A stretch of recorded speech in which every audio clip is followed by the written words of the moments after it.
time for our political panel. I'm joined by Ebony Bennett from the Australia Institute and David Gazard from DPG Advisory. Thank you both. Great to see you. The religious freedom laws back on the agenda. Looks like it'll be a busy final fortnight when it kicks off on Monday, Gaz. I think so. It's the last 2 weeks before Christmas, so there's always a mad crush of legislation that has to get done in the last session anyway, and then add in something that, you know, has elements of significant freedoms that people want to have a good crack at in terms of debate to make sure the complexion of the bill is right. It certainly looks like it's headed in the right direction, with a lot of the groups that have been consulted coming aboard, business coming on board, various church and faith groups coming on board. But I still think there's some way to go within the party room for the coalition to make sure that it's passable. So there's still debate to go on inside the coalition. And then, of course, it goes to the crossbench who attacked it last time around.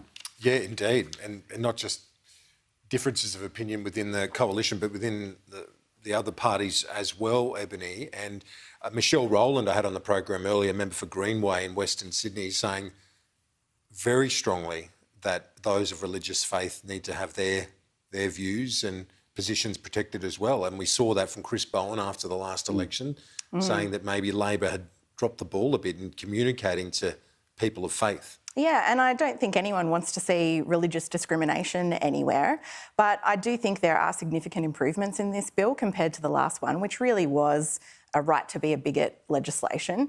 This has got a lot of improvements. What really stuck out to me was they've removed the provision from the last bill that allows medical professionals with strongly held religious beliefs to refuse medical care or even refer people to medical care based on their religious beliefs. So that's important for people like women in Wagga who have had a huge amount of problems trying to access safe and legal abortion, for example, because of the religious beliefs of their medical professionals. So I think worrying probably for the coalition, there's some extra provisions in here which I think will be welcomed from people on the progressive side of politics that might prove difficult for the coalition internally. We'll see whether there is a deal done and that legislation passed, likely to go to the Senate committee next year. On the climate front, we're also awaiting Chris Bowen and Anthony Albanese's position on the midterm targets.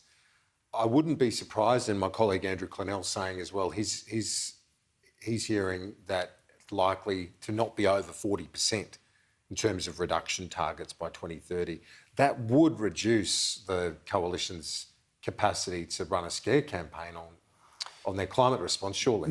The problems for Labor on this are that they're primarily an inner city party that is wholly and solely dependent on Green preferences to win the next election. They have one or two regional seats, and of course those regional seats are the ones where there's intensive industries, there's mining, there's agriculture, those that are really exposed.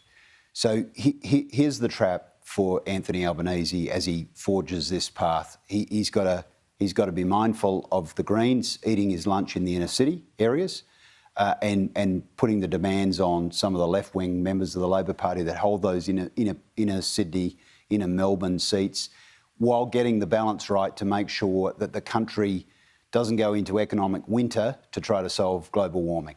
So the balance is difficult for him to do. It's difficult for him to do, difficult for the Prime Minister to do. It's absolutely difficult when you have so many disparate elements and you've got an economy that is absolutely dependent on energy in some cases, and we saw that play out at the last election when Bob Brown took his convoy up to Queensland and Labor hit a historic low of 26% in its primary vote in Queensland. So this is the key that Anthony Albanese has to get right. I know David wouldn't be trying to help Anthony Albanese, but that message is something that obviously Albanese would need to heed, because it did damage them last time. Whereas this election and this electoral cycle, it seems the pressure is just as much, if not more, on Mr Morrison through that net zero commitment through Glasgow, and then now running into people going to the polls, Ebony? Yeah, I think the great advantage for Labor this time around, and certainly for Anthony Albanese, is the government has already said it can get to 35% emissions reduction by 2030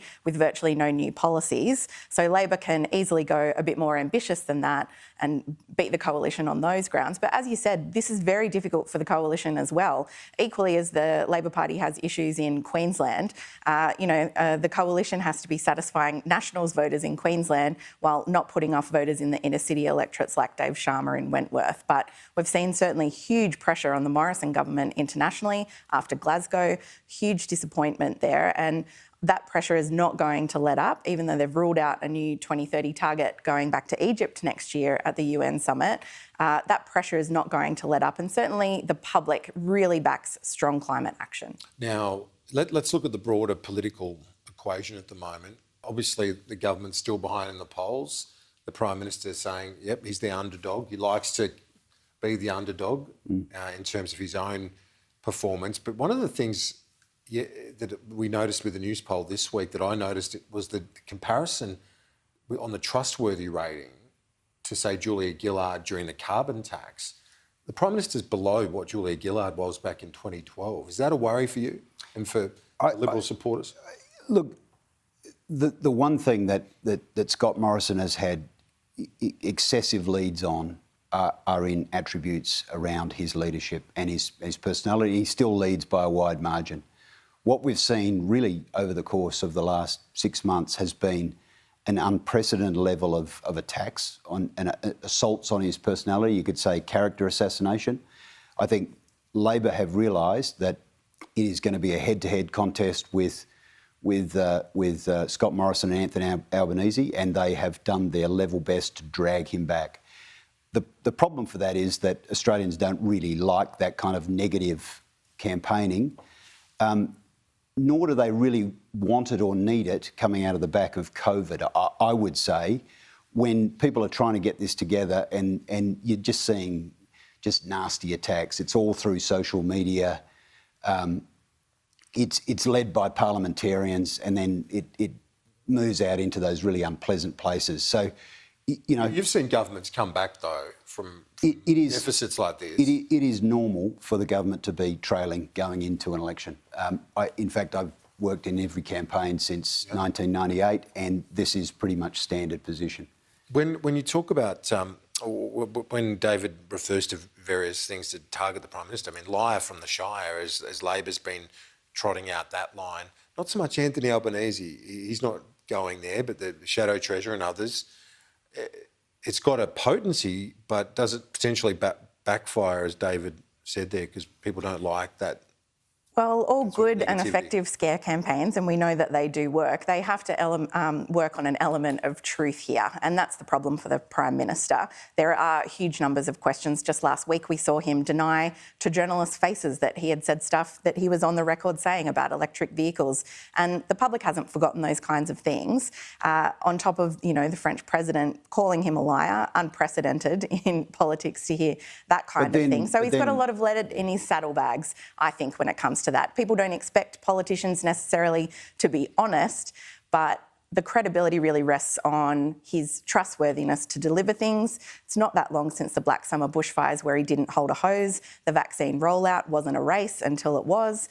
So I think there's some serious risks there for the Prime Minister. Those aren't lies. I mean, and here is the problem. If you're going to back the French over Australian in a character assassination of the Prime Minister, and it's proven to be untrue, you go backwards. So, we've had a really difficult time with COVID. There's been a lot of challenges, a lot of struggles for either party, for any leader across the world. We all saw him say electric vehicles were going to end the weekend.